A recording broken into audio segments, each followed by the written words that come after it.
Oiê, espero que vocês estejam bem e sejam todos bem-vindos a mais uma monitoria. E dessa vez nossa conversa será acerca da temática das lesões brancas e a aplicabilidade delas dentro da nossa vivência estomatológica. Então, qualquer dúvida, qualquer questionamento que surja durante essa aula, estou aqui à disposição de vocês para ajudar, certo? Beleza? Então vamos começar. De antemão, eu sempre gosto de trazer para vocês uma contextualização acerca do assunto que será tratado no decorrer da aula, né? Então, sem mais delongas, as lesões brancas da cavidade oral vão ali constituir um grupo heterogêneo de alterações. Como assim heterogêneo? Justamente porque elas vão possuir diversas etiologias, ou seja, diversos meios pelos quais elas vão se originar na cavidade oral, podendo ser desde lesões de caráter irritativo, né? Aquelas lesões reacionais a algum fator irritante, até lesões que indicam certo potencial de malignidade. E é por isso que, para construir uma linha de raciocínio com vocês e orientar a fixação desse conteúdo, essas lesões vão ser agrupadas durante a nossa aula em três grandes grupos, sendo eles as lesões brancas do tipo benignas, né, que vão incluir as reacionais, as de origem genética e as infecciosas. Aí o segundo grande grupo seria das lesões brancas com tendência a serem malignas, né, com potencial de serem malignas, e as malignas propriamente ditas, que não serão abordadas nessa aula de hoje, porque vocês vão ter uma aula especificamente delas, acredito eu que no terceiro bimestre, certo? Como o próprio nome já diz, as lesões brancas da cavidade oral elas têm como característica básica ou fator comum entre elas a presença justamente ou do aumento da produção de ceratina na superfície daquela mucosa ou a condensação que vai ocorrer das fibras do tecido conjuntivo que vão originar ali, vão promover uma menor vascularização daquela área e, consequentemente, vão trazer uma coloração esbranquiçada das lesões. Certo, gente?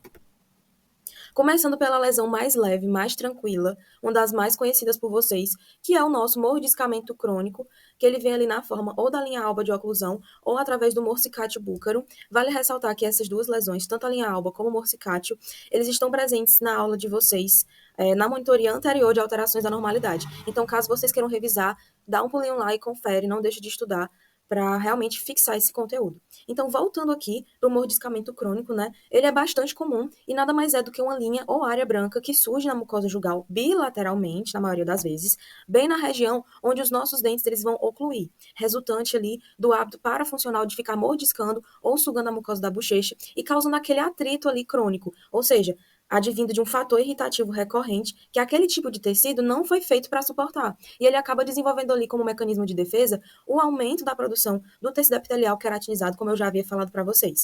Nesse caso, nós não temos a necessidade de tratamento ou de remoção cirúrgica. O máximo que a gente pode fazer é realmente investigar onde está tendo aquela interferência oclusal e tentar realizar um ajuste oclusal. Ou então, no morsicátio búcaro, como vocês já sabem, tem um fator psicológico que ele pode estar associado. Então, ali, realizar o encaminhamento desse paciente, conversar, dialogar, introduzir a ideia da terapia, né, para ele, para que faça parte do plano de cuidado. Se o paciente interromper o hábito de mordiscar, a lesão, consequentemente, irá regredir. Beleza? Outra entidade que eu coloquei aqui para vocês, que vocês devem ter percebido, é a ceratose friccional, que, assim como o mordiscamento crônico, ele está relacionado a uma reação da mucosa a um fator irritativo. Portanto, a ceratose ou queratose friccional é uma alteração reativa dos tecidos moles superficiais da mucosa oral, que é ali caracterizada pelo aumento da espessura do epitélio de revestimento daquela mucosa associada a estímulos mecânicos locais, né? Ou seja, de caráter friccionais. Embora a nomenclatura ceratose friccional seja comumente utilizada, ela vai se basear em uma característica meramente microscópica, né? Que é o aumento na nossa produção de ceratina e em uma característica etiológica, que é o fato dela ser friccional. Então, a ceratose advém do aumento da produção de ceratina a nível histológico e o friccional advém do fator etiológico, que é justamente o fator irritativo que está provocando aquela ceratose. Ela é bem parecida com o mordiscamento crônico, porém, a grande diferença, o pulo do gato, é que ela vai aparecer mais ampla, mais extensa, difusa, ela tem uma espessura variável, ela parece também com o morsicátio, né, que ele também é mais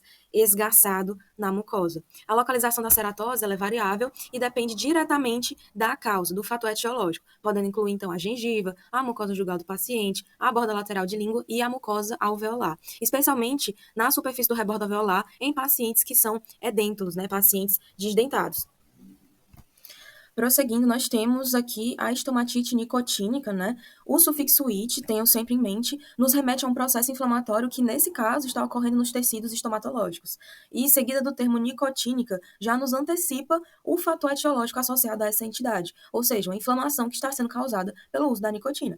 Então, a epidemiologia associada a essa lesão nos remete a adultos homens acima de 45 anos e, obviamente, fumantes, né? Com a exposição a longo prazo ao calor do fumo, a mucosa do palato se torna cinza ou branca, com o surgimento de múltiplas pápulas ligeiramente elevadas, geralmente com centros vermelhos pontiformes. Como vocês podem observar aqui, é como se fossem micro olhinhos, né? É uma característica clínica, um cenário clínico bastante referente à estomatite nicotínica, ou seja, a gente bate o olho e consegue ali ter uma suspeita de que aquilo tem a ver com o uso do fumo. Obviamente que outros sinais clínicos podem ser observados, como, por exemplo, a presença dos dentes amarelados, a presença na verdade, na ausência de sangramento, né, que fumantes geralmente têm uma isquemia local, uma vasoconstrição local que vai ali impedir, né, e também associar ao mau hálito do paciente, né?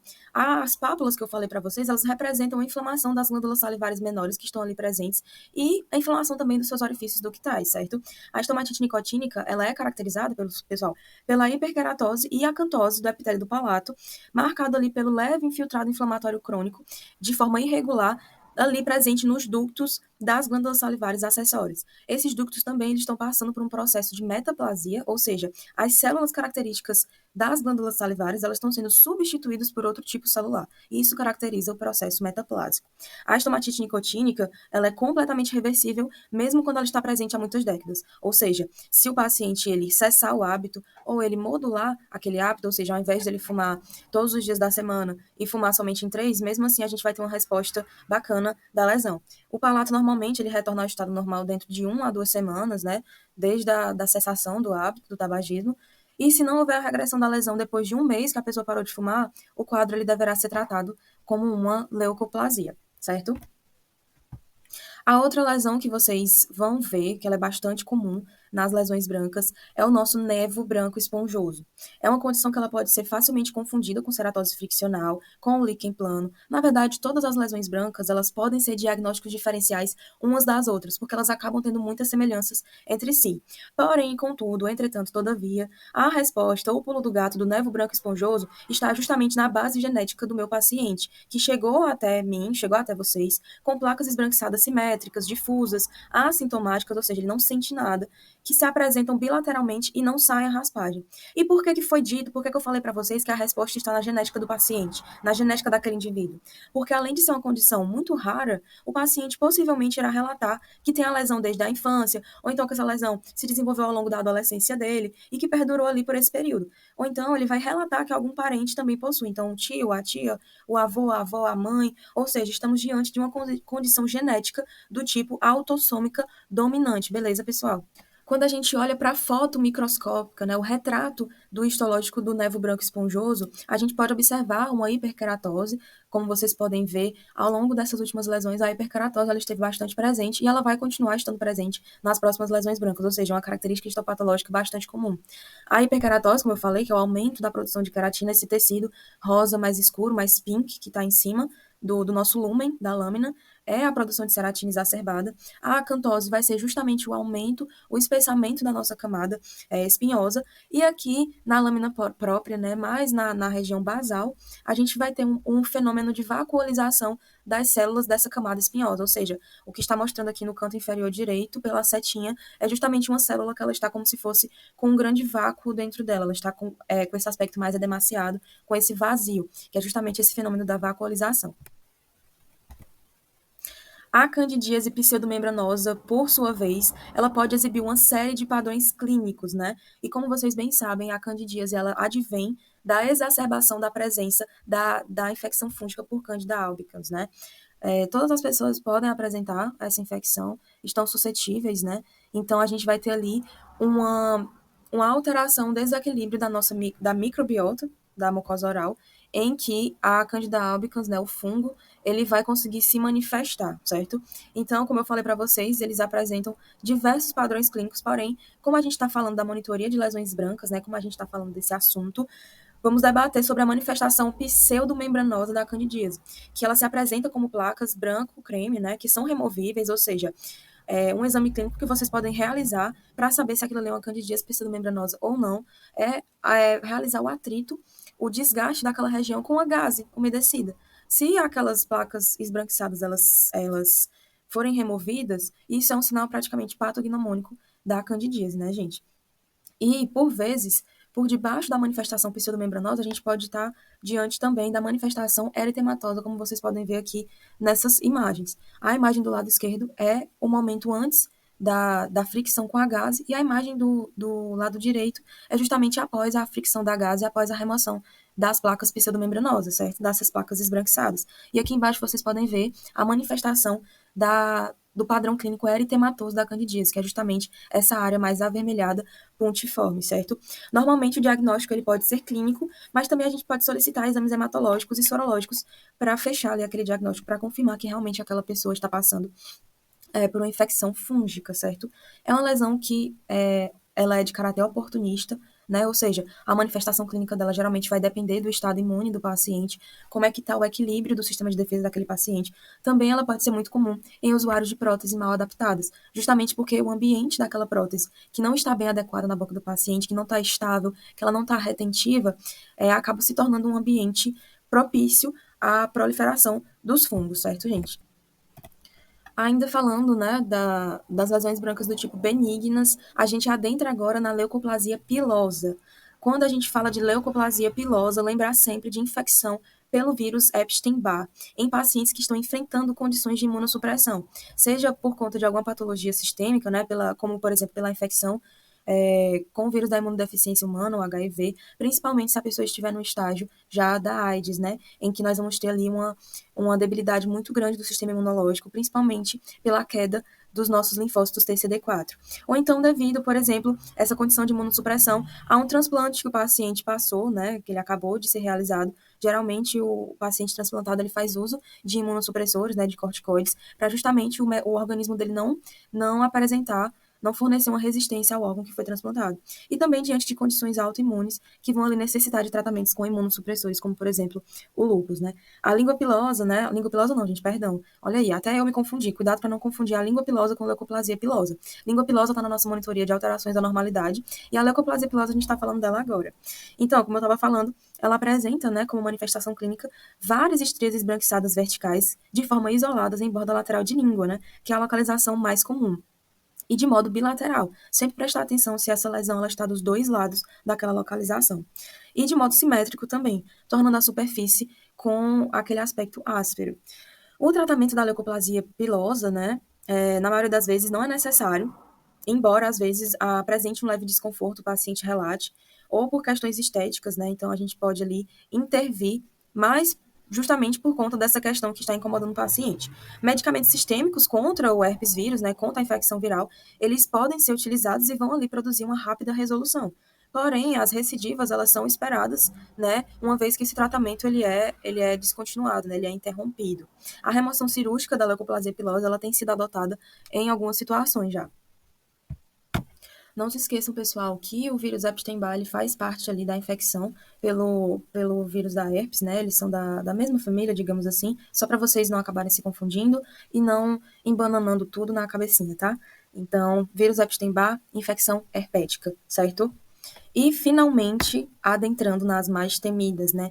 O grande grupo das lesões brancas do tipo potencialmente malignas, que são aquelas lesões que nós temos que ter um pouco mais de cuidado, desde a hora que o paciente chega até a hora da condução do plano de cuidado daquele indivíduo, né? Justamente porque estamos diante de condições de entidades que, se não forem monitoradas de perto, elas, com um piscar de olhos, elas podem se transformar em condições malignas propriamente ditas, que no caso é o CA, né? O câncer de boca, o câncer de cavidade oral. Essas lesões potencialmente malignas, elas ainda não atingiram um estado de malignização, certo, pessoal? É importante lembrar disso. E a primeira que eu trouxe aqui é a leucoplasia, né? E a definição de leucoplasia oral é de uso exclusivamente para o diagnóstico clínico, certo? De lesões brancas orais que não puderam ser caracterizadas de maneira clínica ou histológica como nenhuma outra entidade. Ou seja, a gente está diante de um cenário em que todas as outras possibilidades diagnósticas semelhantes foram descartadas. Então, líquen plano, candidíase pseudomembranosa, leucoedema, nenhuma delas se encaixou, a gente pode utilizar o termo leucoplasia, mas estejam cientes que esse termo é unicamente clínico, certo, gente?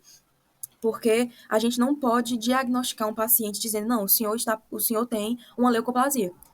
O diagnóstico fechado, ele vai vir depois da realização da biópsia, depois do laudo histopatológico sair, que vai ter ali o diagnóstico fechadinho. Leucoplasia vocês vão utilizar apenas para o diagnóstico clínico, certo? Por exemplo, realizei a biópsia e vou enviar para análise no laboratório, para análise histopatológica. Eu boto lá, suspeita de leucoplasia do tipo verrucosa proliferativa, por exemplo. Mas quando o diagnóstico chegar, esse termo leucoplasia ele vai ser descartado e vocês vão utilizar o termo mais técnico, certo? Então, a nomenclatura clínica de exclusão. A leucoplasia, ela vai ali surgir depois que todas as outras lesões brancas foram descartadas. Ela é bastante frequente, ela é a mais frequente lesão branca oral com potencial de malignização. Eu trouxe aqui uma estatística para vocês que cerca de 16% a 62% do carcinoma espinocelular, né, do SEC, eles estão relacionados com o acometimento de uma lesão leucoplásica oral que estava ali antes do surgimento do SEC. Então, praticamente pode ser mais da metade dos SECs, eles foram precedidos pela existência de uma leucoplasia. A epidemiologia dela vai ser diretamente atrelada a indivíduos, geralmente acima dos 50 anos de idade, e ela vai ter uma predileção pelo sexo masculino. A etiologia dela definitiva, né? Não há uma etiologia precisa, não há uma causa em que a gente bata o martelo e diga é por causa disso que a leucoplasia se desenvolveu. Então, ela permanece incerta na literatura, só que alguns autores eles vão ali apontar uma associação com o uso do tabaco, do álcool, da radiação ultravioleta e até fatores genéticos do paciente. Histopatologicamente falando, as leucoplasias orais elas apresentam hiperkeratose, novamente esse termo para vocês, uma displasia leve, displasia moderada ou displasia grave, né? Ou propriamente o carcinoma in situ, né? Que são ali características morfológicas naturais da célula que estão sendo modificadas. O que é uma displasia, né? O que é que a gente pode definir como sendo uma displasia? Basicamente, displasia leve, moderada, grave e carcinoma in situ são os estágios de evolução até o processo de malignização, até aquela lesão se tornar maligna. Então, displasia leve é quando a gente tem uma alteração, é um fenômeno, né, em que as características morfológicas naturais daquela célula estão sendo modificadas, como, por exemplo, o tamanho do núcleo dela, que geralmente ele é pequeno em relação ao citoplasma, e no caso de uma displasia, esse núcleo ele vai estar praticamente do mesmo tamanho do citoplasma. O formato dessa célula também pode estar alterado, além de alterações da maneira como essas células estão se proliferando, geralmente de modo mais desenfreado. Então, a displasia leve, a gente tem poucas alterações, passando para a moderada. Essas alterações estão mais proeminentes, mais notáveis, né, no histopatológico. E a severa, a gente já tem que estar com o sinal de alerta ligado no máximo, assim, porque realmente dali para o carcinoma in situ é um pulo. E o carcinoma in situ é porque geralmente já teve a invasão dos tecidos subjacentes, a gente já está tendo um processo cancerígeno, uma neoplasia maligna, né? A leucoplasia, ela pode ter diversas manifestações clínicas, inclusive está associadas a áreas eritematosas, né, que a gente chama de eritroleucoplasia.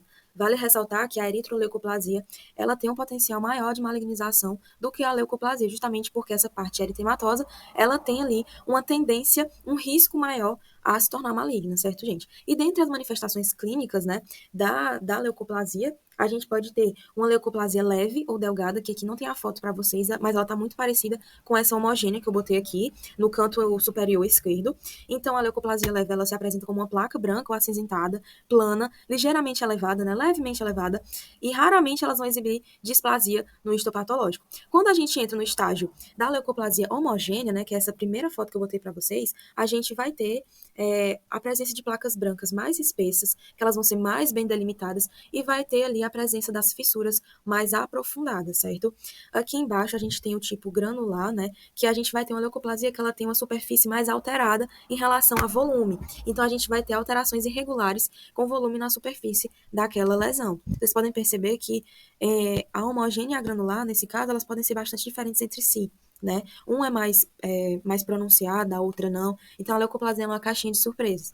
Aqui do lado, eu botei para vocês, a gente não, na verdade, eu botei 2 exemplos de leucoplasia do tipo verrucosa proliferativa, que eu sei que na clínica de vocês já tem uma paciente que tem essa condição, que ela está sempre ali, indo realizar a biópsia para ter a manutenção constante, a verificação constante da displasia que está acontecendo naquele tecido, né? Então, quando a gente está diante de uma leucoplasia do tipo verrucosa, a gente tem uma forma especial da leucoplasia de alto risco. Ou seja, a gente vai ter múltiplas placas queratóticas com projeções rugosas, né, naquela superfície, com crescimento persistente, podendo se tornar exofítica e verrucosa. Uma coisa bem interessante, Um fator bem interessante sobre a leucoplasia é que o mesmo paciente ele pode apresentar todas as manifestações em momentos diferentes do curso daquela doença.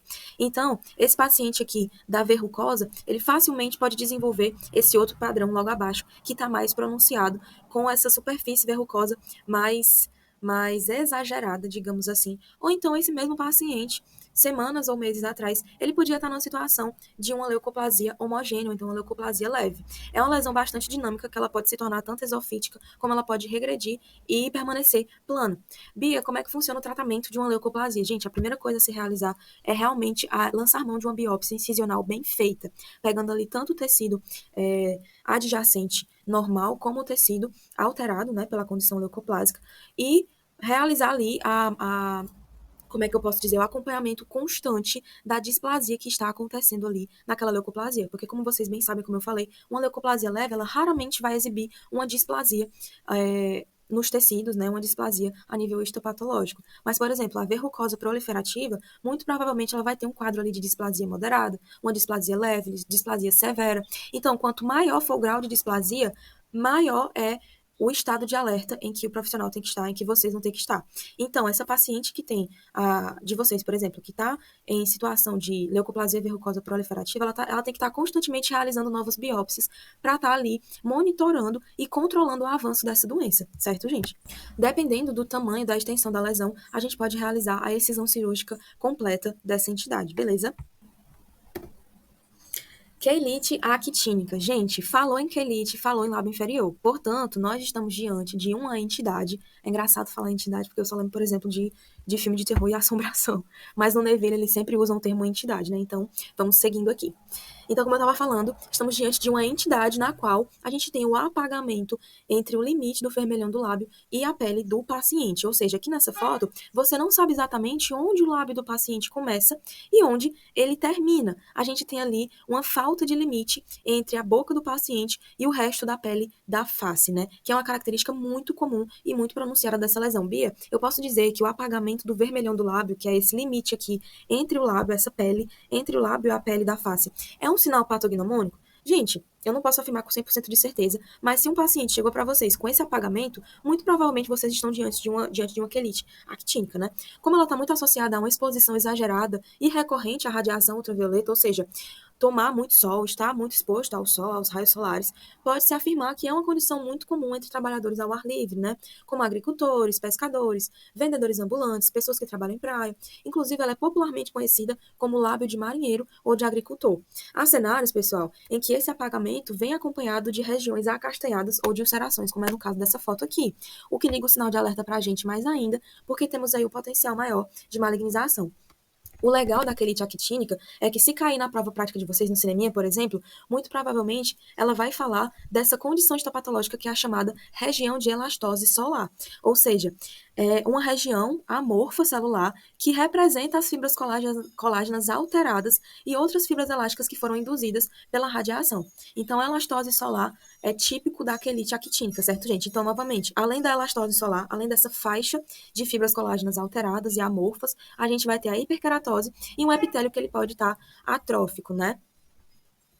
O tratamento, né, a conduta que a gente deve ter diante de uma quelite actínica, realmente realizar uma biópsia para confirmar, caso seja necessário, para acompanhar o grau de malignização dessa lesão, porque ela facilmente pode se transformar em um câncer de pele, né, um câncer em região de lábio inferior. E realmente orientar esse paciente, realizar uma instrução,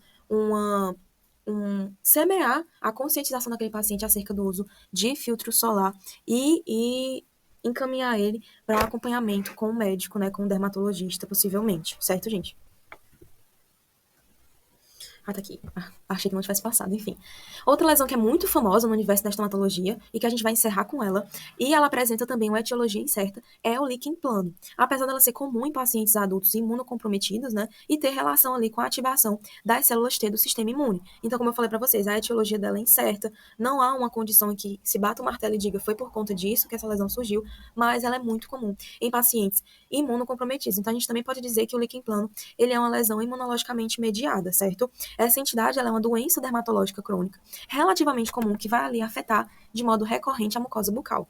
Portanto, a gente diz que o líquen plano é uma doença mucocutânea, ou seja, ela vai afetar tanto a superfície de mucosa como a superfície de pele em diversas regiões do corpo. Então, podemos encontrar lesões em lábios, em unhas, no couro cabeludo, enfim. As mulheres elas acabam sendo as mais afetadas quando em comparação aos homens. Em relação às manifestações clínicas, o líquen basicamente se apresenta de duas formas mais comuns na cavidade bucal: a forma reticular e a forma erosiva, podendo também se apresentar na forma atrófica e hipertrófica, que é menos comum, e a fase bolhosa, que é praticamente rara. Eu vou focar com vocês na forma reticular, porque ela, né, se associa ali às nossas lesões brancas. Então, basicamente, quando estamos diante de um líquen plano reticular, a gente pode observar a presença de estrias esbranquiçadas, entrelaçadas entre si, formando ângulos de 90 graus, em mucosa jugal bilateralmente, formando ali um padrão muito característico e semelhante a teias de aranha. Essas estrias, que parecem teias aracnídeas, elas vão ser chamadas de estrias de Wickham, e normalmente são patognomônicas, ou seja, se eu estou vendo ali uma região, passei a gaze,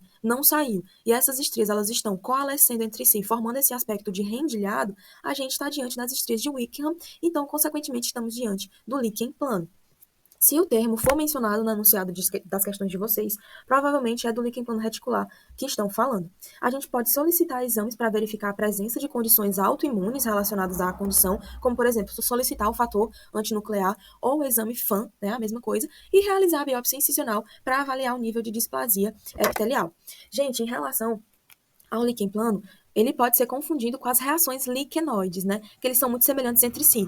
Mas quando a gente remove os fatores etiológicos, a lesão, quando é reação liquenoide, ela regride, né? E elas vão se mostrar muito semelhantes ao líquen plano. Então, lesões brancas ou eritematosas que geralmente estão associadas a uma delicada estria branca periférica. Então, os fatores causais relacionados à reação liquenoide geralmente são reações de hipersensibilidade ou reações alérgicas a materiais restauradores que foram utilizados, amálgama, resina composta, ou até pelo próprio acúmulo de placa dental, certo? Em relação à reação liquenoide, o tratamento é realmente tentar trocar ali aquele material que está causando uma reação alérgica ou de hipersensibilidade. Pessoal, essas foram as referências utilizadas nessa aula, certo? Bons estudos. E eu fico por aqui, encerrando a monitoria de lesões brancas. Obrigada pela presença e até a próxima.